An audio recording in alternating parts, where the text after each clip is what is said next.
Today I'm going to show you the progress of veneer grafts on potted plants.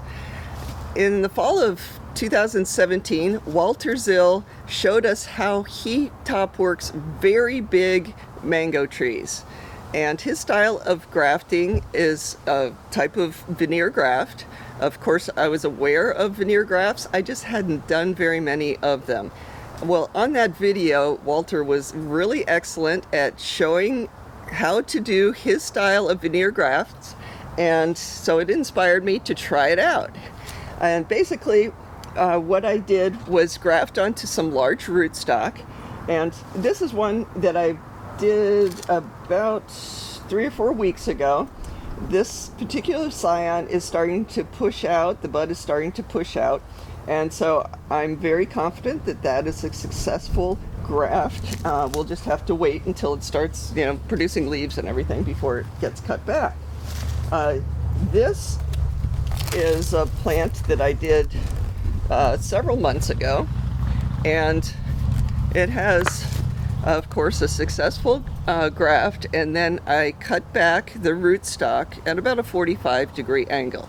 So this is still looking sort of weird because, I've got this big rootstock and this relatively small scion. Here's a little example. This is a more balanced size to the rootstock, very small rootstock, and so this is not going to take very long at all to sort of balance out. But I was in the shade house yesterday and I found an excellent example of a graft that is sort of well down the road. It was actually dated, and so this particular graft I did March 31st, 2018, and all of this nice growth is the grafted portion of the plant, and I haven't yet cut it back the whole way. I think I didn't have the proper tool that day, but anyway, it had sprouted out. I cut off those sprouts yesterday, and I'll make the final cut today. But you can see that this scion is growing a lot, not only in size, in the height, but also in the thickness of the trunk.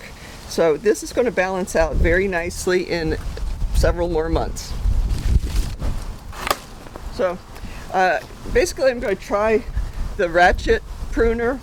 I like how this cuts through thick wood, and I'm hoping I can get the tool in and get a nice cut. Again, we go for like a 45-degree angle, and you want to cut right to where it's healing. And it does feel like this is working out well.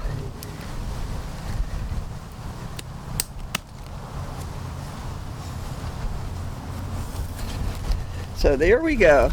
Nice cut. And I would say in a year from now, you probably would struggle to see where that graft was. It just, everything will balance out. One note of caution is keep an eye on these grafts from time to time. If you happen to notice any buds forming, any growth forming on the rootstock, just take it off, because you want all of the energy going to the grafted portion of the plant. So I'm really glad that Walter Zill showed us how he top works the really big mango trees. His style of grafting, if you haven't seen the video, check it out. It's a very popular video. He explains everything really well. But anyway, his style of grafting works out really well on potted plants also. This is a rather large rootstock. I grafted rather low on the rootstock, and it's going to be fine. One of the advantages of grafting onto a big rootstock is that it has a very well established root system. So once this does start growing, it'll start growing rather quickly. Another advantage of using this style of graft is that you have many opportunities to be successful on the same rootstock. If, for instance, this graft happened to fail, I would be able to graft lower down on the rootstock and multiple times, and all the way down to the bottom of the rootstock. So anyway, try out Walter's style of grafting. It's really fun to do. It's a different kind of graft than what I normally do, but it is very successful in many situations.